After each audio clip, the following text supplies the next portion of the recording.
Thank you so much for being here today, for sharing your story.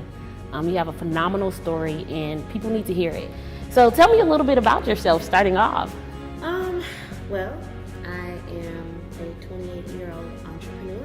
I own a nail salon and operate it. I am a licensed nail technician. I've been doing nails for about 15 years now. I'm a pretty outgoing person, easy to get along with, super fun, and I just live life to the fullest, especially now. 28-year-old entrepreneur running your own nail shop in the heart of Atlanta, which is amazing.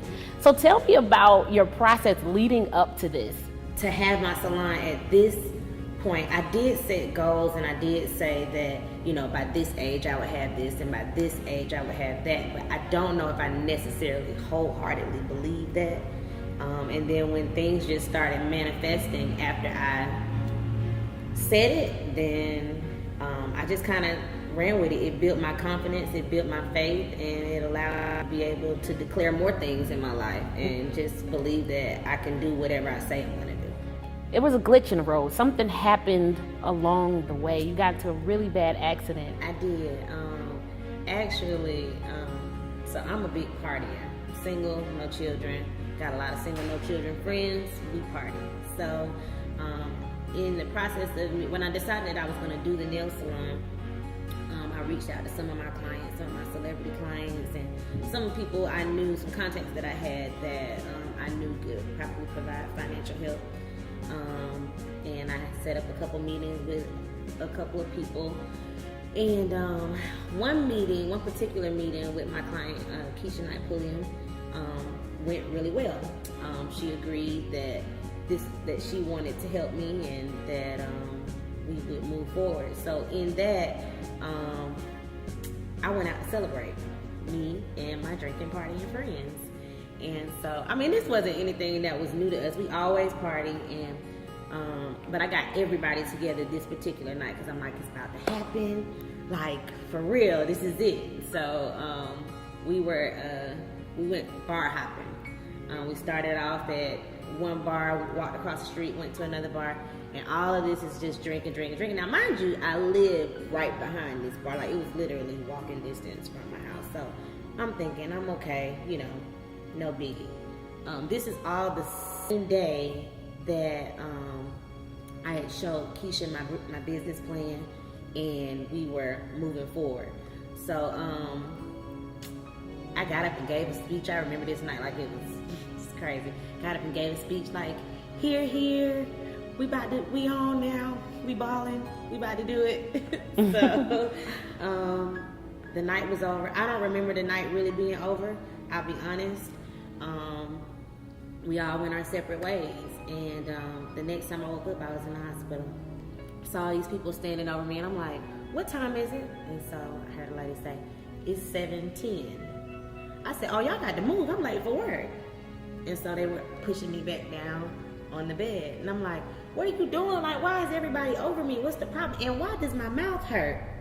And so the lady said, you lost a couple of teeth. Do you know where you are? I'm like, lost a couple of teeth?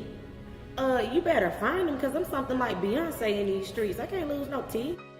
She was like, you're at Grady Hospital. You were in a terrible accident. I need you to calm down. And so when she said that, and I started to kind of like, it was like she was talking in slow motion in my head. Like, everything just started to like slow down, and I just kind of looked around, and it just hit me, and I like panicked. I had lost 5 teeth across the front, all of these across the front. My jaw, I fractured my jaw, my whole lip was split. All of this was just, I was unrecognizable. Burns on my neck. I broke my leg in 2 places. I still have 2 plates, 6 screws in my legs.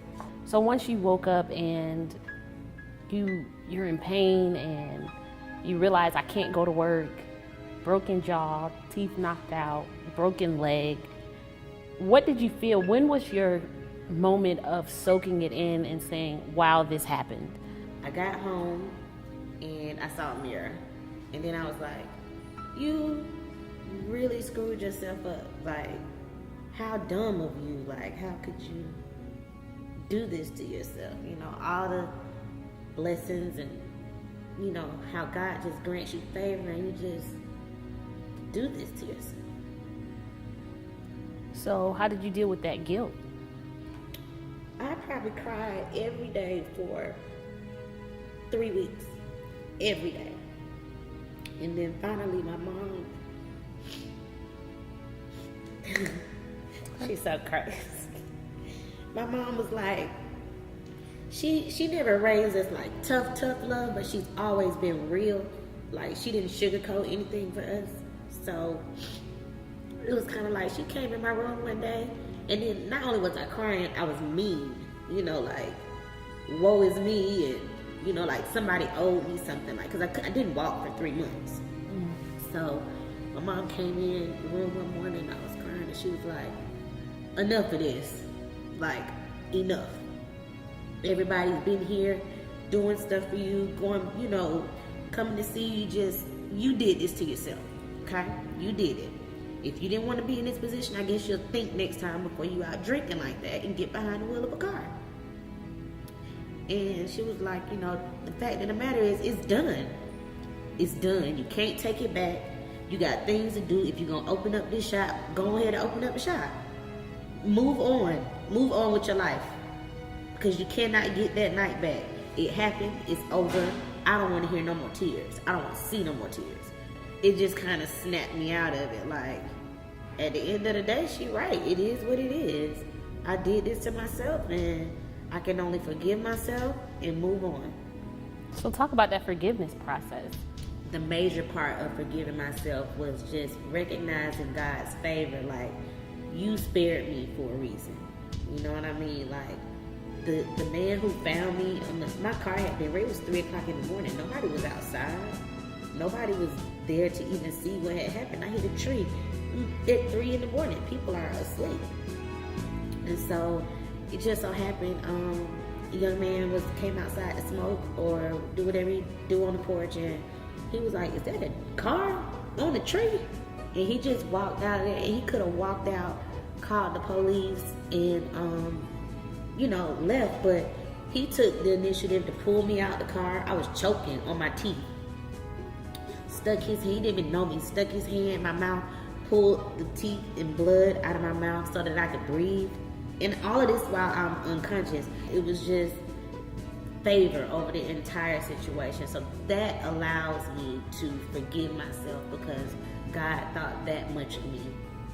Even in all of that, he still thought that much of me.